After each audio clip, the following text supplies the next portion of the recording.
even with that terrible quarter, they're still significantly ahead in viewership than where we would have expected them to be prior to the pandemic. They've just gained so many viewers. But you're asking me to grade on this quarter, and this quarter was awful. But if you zoom out a little bit, they have more people than we would have ever expected them to have if you would have asked us this question 4 years ago.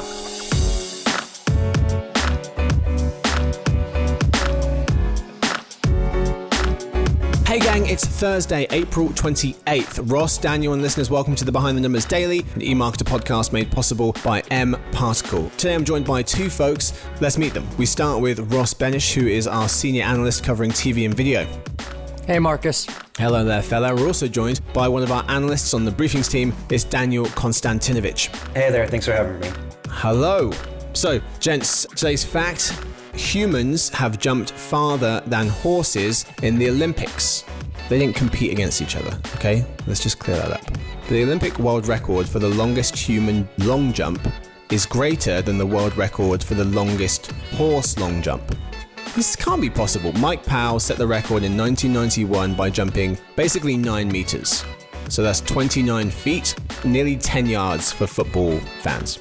The horse, extra dry, that's what it's called, set the record in 1900 by jumping just over 6 meters or 6.5 yards. So Mike jumped 10, extra dry jumped 6.5.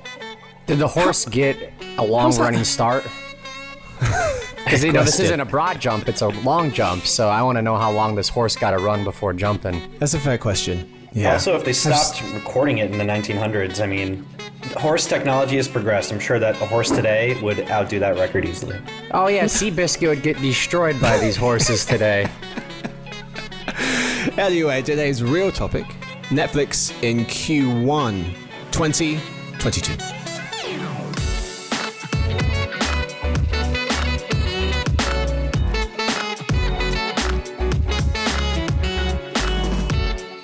Gents, lots to talk about with Netflix, lots and lots and lots. So let's go through it as systematically as possible. We'll start with the user highlights, we'll move to the revenue highlights, and then we'll talk a bit about where this breaking news that Netflix is considering working on some kind of ads for its platform. We'll start with the user highlights. The Economist notes that in January, Netflix warned investors that it expected to add only 2.5 million subscribers in Q1. Which knocked 30% of its share price. The reality was worse. Worldwide, Netflix subscribers ticked down the first time in a decade by 200,000 from 221.8 to 221.6 million. Q4 2021 to Q1 of this year. And by region, in the US and Canada region, things were worse. Subscribers fell 600,000, 3 times as bad. Q4 to Q1 from 75.2 to 74.6 million. Ross, I'll come to you first. The most interesting user figure this quarter for you was blank. Them experiencing declines everywhere but in APAC. You'd expect perhaps some declines in the US and Canada, but to have it throughout several regions was pretty eye-popping. Mm-hmm. Yeah, so it said they gained 1.1 million new users in Asia, fewer than last Q1. But they did explain, so LATAM, they had been growing, they lost users. But they said in Russia, 700,000 accounts were lost when Netflix pulled out of Russia. So international subscribers flatlining in Q1, that does appear to be a pretty big story here. Danny, how about for you? The most interesting user figure this quarter was blank. The loss of 200,000 subscribers overall. It's maybe the most obvious thing that everybody is drawing attention to, but streaming has reached such a congestion point, and the fact that Netflix, which was a leader, still is a leader by a pretty huge margin in terms of subscribers, is starting to shed some of those numbers is just a sign of how congested it's becoming and how important it is to have regular, big kind of cultural hits that people feel the need to subscribe to watch. Ross, your biggest takeaway from the overall user growth figures this quarter was blank. My biggest takeaway from the overall user growth, it's just lackluster. Yeah. Let's zoom in on the US and Canada for a second, because some have blamed US subscribers leaving Netflix after they raised prices from $14 to $15.50 a month, so $15.50, which made Netflix one of the most expensive streaming services. Do you agree with that? Do you think that the price increase had any effect at all? Because I think the reason is more likely to be the fact that inflation is so high currently. I agree with you on that, because in the past they have raised prices by, a dollar or a few dollars here and there. And we didn't see a lot of churn. But this quarter, we saw much more churn. And that was shown by antenna data. Netflix's churn jumped up almost 2 percentage points in this quarter. More cancellations than they normally do. That, to me, would suggest inflation is hitting people. We have the worst inflation we've had in 4 decades. It's not like you need Netflix to survive. If you have to cut something on your budget, you could cut them out. We'll see what happens with Disney, here in a few weeks, if they are affected by this as well. Yeah, this US and Canada figure has been struggling for a while. It fluctuated between 73 and 75 million users for the last 8 quarters. It leveled off in Q3 2020 and has been pretty much 73 to 75 million ever since. So no real surprise there, although Netflix obviously would have liked to see it go up, not in the other direction. Daniel, how about for you? Your biggest takeaway from the user growth figures this quarter is blank. I think it's a sign that consumers are becoming more cost conscious, whether it's because of inflation or the rising number of streaming competitors. There was a report from Fandom recently where they surveyed their users to see exactly what they value the monthly subscription to different streaming competitors at.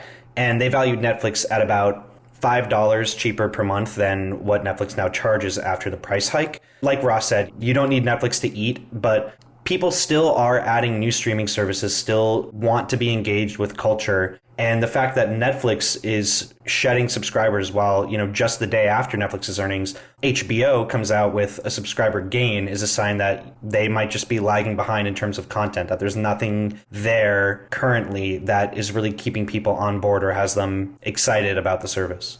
Mm-hmm. I would say, though, that with HBO, that's a relatively new service, even though HBO itself has been around for a while. They don't have near the number of users or saturation that Netflix has. So if HBO was already losing people this early on in their life cycle, that would be like, almost like a death knell. Netflix has been around for over a decade. So I just feel like there are little different cycles there. And gents, user growth figures overall, let's put a grade on it. Danny, how about you? I guess I would give it about a C. Something that I'm thinking a lot about is the subscription model. These younger streaming services are seeing a lot of subscription growth. And, Ross pointed out Netflix's saturation. You have to wonder if at a certain point, if these competitors like HBO or Disney Plus reach that level of saturation, will that continue to carry them? How else can they drive user growth?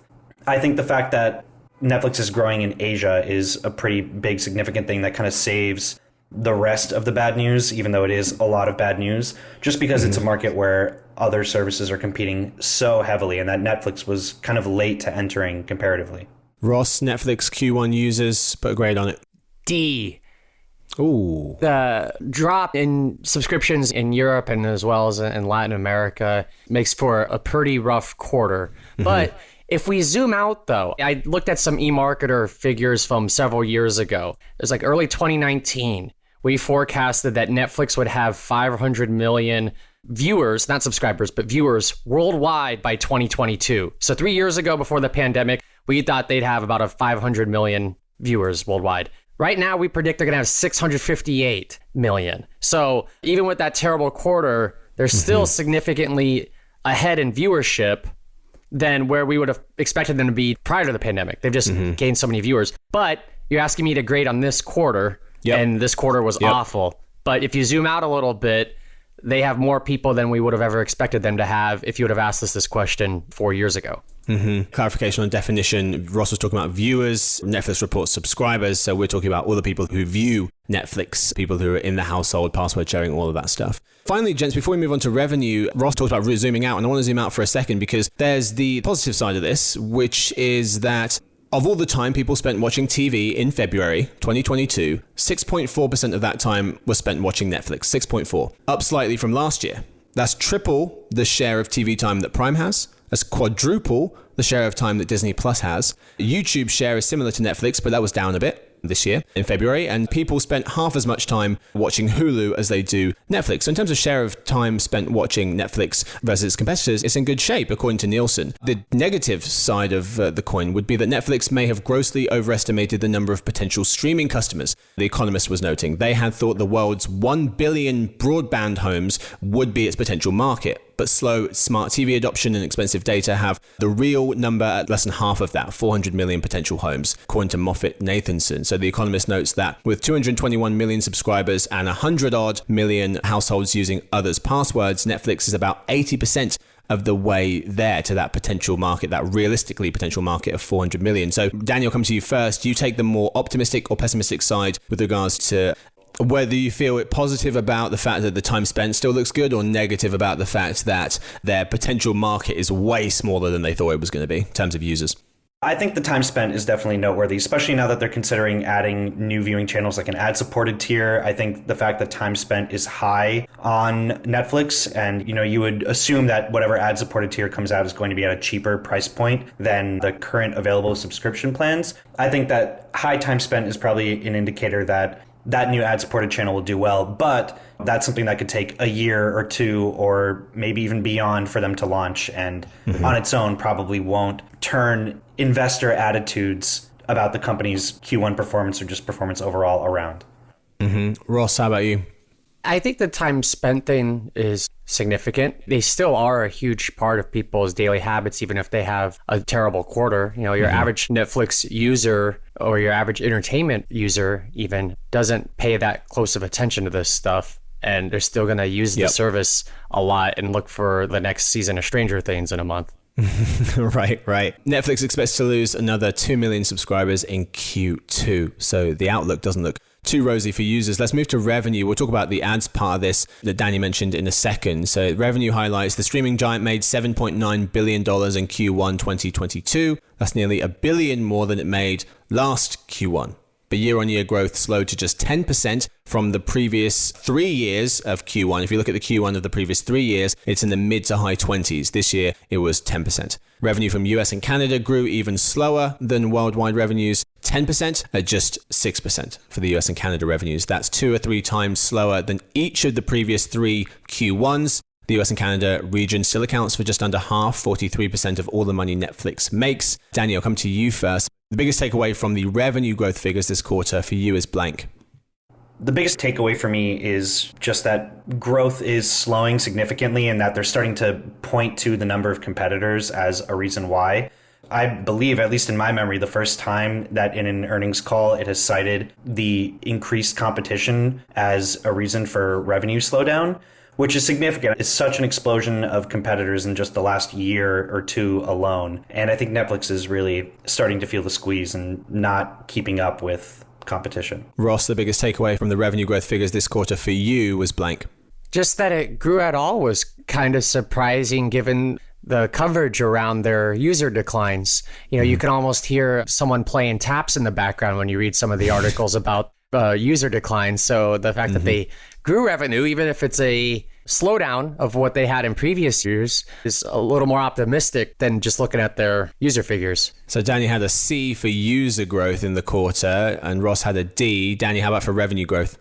Probably give it about the same. C to B, maybe a little bit more generous. It is going up like Ross said, but I think I want to keep it on the lower end because I'm not so confident that some of the solutions that were pointed to for revenue slowdown are going to really move the needle in a meaningful way. The password crackdown, I'm really not sure how many of the, I think it was 100 million people who password share that Netflix cited are going to convert to paid subscribers, especially after a price hike that makes it one of the most expensive, if not the most expensive streaming service. And I wonder if cutting down on password sharing and cracking down, which sounds a lot more aggressive than just dialing back, does anything to convert subscribers or just reduces the overall utility of having a Netflix account if you can't share it within a household or with other people.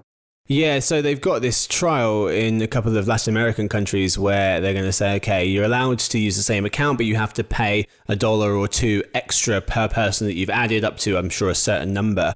Ross, did you feel confident that they can crack down on password sharing and make a bit more money? And overall, what would you give their Q1 revenue in terms of a grade? In terms of the grade, I would give it a C, better than the user figure, but it is still a slowdown from previous quarters and not really expecting it to get a whole lot better in the near term over the next quarter, possibly 2 quarters. You asked another question about password sharing and how optimistic you feel about that strategy. Probably convert some free people to paid accounts in the short term, but I don't know if it's a amazing long-term strategy if they do it in an authoritarian way, because free account sharing is like a marketing tool. You get so many people hooked on using Netflix who aren't paying for it that you could convert one day. If you wall them off, you may hook less people in, but on the short term, there may be people like me who may have to finally pay for it for the first time in 15 years. Let's move on to the ads portion of this. And I feel like there's probably a fair amount to talk about. I'm sure there's going to be more conversations being had. Now this has been kind of announced or revealed, whatever you want to say. So I want to put together another episode that's more focused on the idea of Netflix having ads, what that might look like, what that could do to the space. But quick reaction from you both, if I could, for this episode. So after years of resisting having ads on its service, Netflix is now, quote unquote, open to offering lower price tiers with ads. Co-CEO Reed Hastings said. He said the company was going to eventually add a cheaper ad-supported tier. So Netflix saying they're open to commercials. Ross, I'll come to you first because you must have been asked this, I don't know how many times in the last forever. And you've constantly said, well, no, clearly they keep saying no, they keep saying no. And up until now, that absolutely has been true. Your reaction to this pivot of sorts, this 180 of sorts, it seems, with regards to Netflix adding ads? It sounded desperate. Yep. Tell me why you think this may or may not work. Well, if you're going to offer ads, you have to give people a significant discount to get them to put up with ads. Ads are not something people like. They're intrusive. Netflix has the best user experience in streaming. If you have to watch ads, that could be ruined. If you do it in a smart way with light ad loads, maybe you can prevent it from being terrible. But most streaming services are painful to use because you see the same ad 30 times while watching one movie. That's a major problem. In the call, they suggested they may outsource the ads, the ad technology and ad selling, which gives me no confidence in it because the industry hasn't been able to solve any of the problems that they promised they're solving, and they over-deliver on their targeting pitches. So you have to give them a big discount to make up for the fact people have to put up with ads. And if you do that, are you going to lose more subscription revenue than it's worth? They've been so good at everything with streaming, but this feels like it's outside of their core competency. It's different than TV networks that have been selling ads forever, launching affiliated streaming services. This is a new thing for them. And they have many of the smartest people in streaming working for them, so maybe they'll be able to figure it out. But it just seemed like a desperate thing to announce during your worst quarter ever. Yeah. Danny, a quick reaction from you. I totally agree with what Ross said. I think it felt incredibly rushed. And I was surprised to hear that they are outsourcing it or looking to outsource it to some ad tech firm or partner with someone to develop an ad system rather than really putting in the time and investment into developing one of their own that could end up being a valuable ad system. Yeah, you could possibly license it if you build your own. They're so good with other video technology. The fact that they haven't really toyed with it before, or to our knowledge, invested in developing some kind of ad system prior to this announcement, and it was just, we will in the future at some opaque time add an ad-supported tier, really just felt like an olive branch. Something that people have been wanting Netflix to do for a decade now is add some kind of ad-supported tier, and they have this terrible news and they soften the blow with, well, we're finally going to do ads. And I think the dam was definitely broken a little bit by first, HBO Max offering an ad-supported tier, since historically HBO, like Netflix, was very opposed to advertising. And then also fast-growing competitors like Disney Plus offering their own ad-supported tier. I think they were really feeling the pressure and seeing the trend that the industry was moving in, decided, this is something that we have to announce. But I wouldn't be surprised if very few, if any, inroads had been made towards implementing ads into Netflix before this announcement. Yeah. Well, one thing I'll add, though, to Netflix's credit, advertisers have been so thirsty for Netflix inventory that if they really do open this up, there will be incredible demand and they'll be able to charge obscene ad prices. But yeah, I agree with what you said. It's surprising that they didn't see this coming and they could have got in front of this or ahead of this, because it does seem like they've been so stubbornly against adding ads that they've kind of shot themselves in the foot. We said we wouldn't do this before, so we won't do it, as opposed to a couple of quarters ago, maybe setting it up to the fact that, okay, things are slowing down, we are going to need more money, and this is a path we're taking. They could have presented this a lot better, perhaps. Well, they did soften the ground a little bit with an announcement. It was in March at a Morgan Stanley conference that Spencer Newman said that it's not like we have a religion against advertising. And that kind of was like a softening of the ground of, they didn't announce that they would get into ads, but it wasn't as opposed to advertising as their typical statements are on the topic. And this could have been announced to great fanfare had they done it at the right time. And I'm going to use a Megamind quote that my friend used this weekend. Megamind says, "You're a villain, all right, but just not a super one." And Titan, his rival, says, "Oh yeah, what's the difference?" And Megamind says, "Presentation." Makes all the difference. So what you're saying is they should have waited till Cannes happened and they like have a big Titantron at the thing and they're like, we're going to bring on our guest, and they play Stone Cold Steve Austin's music, the glass shatters, Reed Hastings walks out and says, "We're bringing ads in," and people just lose their minds. Yeah, is that how you expected it to go? I would have hoped so. Dan, you made a really good point I want to mention in a piece you wrote, saying an ad tier also gives Netflix access to the US AVOD, advertising video on demand money pot, which reached $8 billion last year and will nearly triple to $22 billion this year. That's according to Muffin Nathanson research. That is all we've got time for the lead. Time now for the halftime report. So gents, we covered a lot of ground. I'll start with Ross. If I could take an overall grade from you for Netflix's Q1 and one takeaway from the first half. Overall, on just this quarter, I would stick with the D. It just comes down to the lack of user growth in every region but one. And even when they added users in APAC, it was a very small addition. Danny, one takeaway from you and an overall grade for Netflix's Q1. Well, in terms of a grade, I'm going to stick with the C. Something that, Ross, you mentioned earlier that I think is a really big takeaway for me is how the announcement of password crackdowns and launch of an ad-supported tier is kind of a marketing loss for Netflix in terms of its brand image, because these are both things that in Netflix marketing or just in communications about the company were pointed out as distinctions that made it a better streaming product.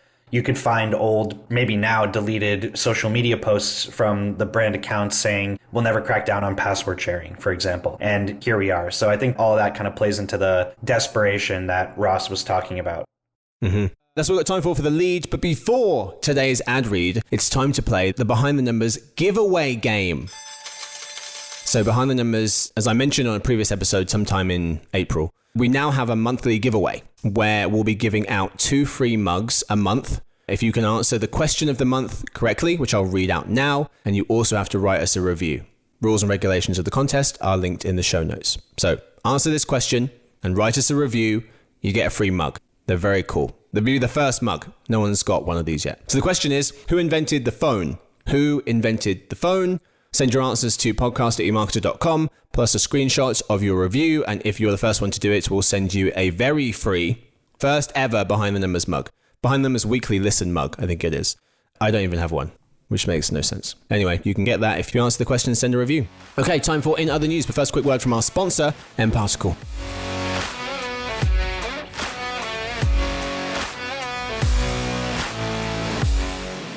At the end of the day, your customer has to be at the center of everything you do. This starts with the right customer data strategy, as well as the right foundation to solve the challenges that typically inhibit success, such as data quality, data governance, and connectivity. mParticle is your real-time customer data infrastructure that helps you accelerate your data strategy by cleansing, visualizing, and integrating your customer data from anywhere to anywhere. Ultimately, better data leads to better decisions, better customer experiences, and better outcomes. See why the best brands choose mParticle. Go to www.mparticle.com.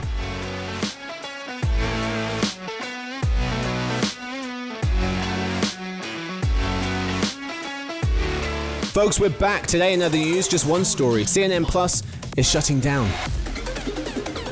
Story 1. CNN Plus launched on March 29th of this year for $6 a month. A week later, a TechCrunch headline read, CNN Plus launch may be off to a bumpy start, numbers suggest. A week after that, Danny, you wrote, CNN Plus struggles to attract viewers 2 weeks after launch, as it was averaging fewer than 10,000 daily viewers. 5 days later, after that, we're now just 3 weeks out from its launch, Brian Steinberg of Variety wrote, days seem numbered for CNN Plus, but could its shows live on?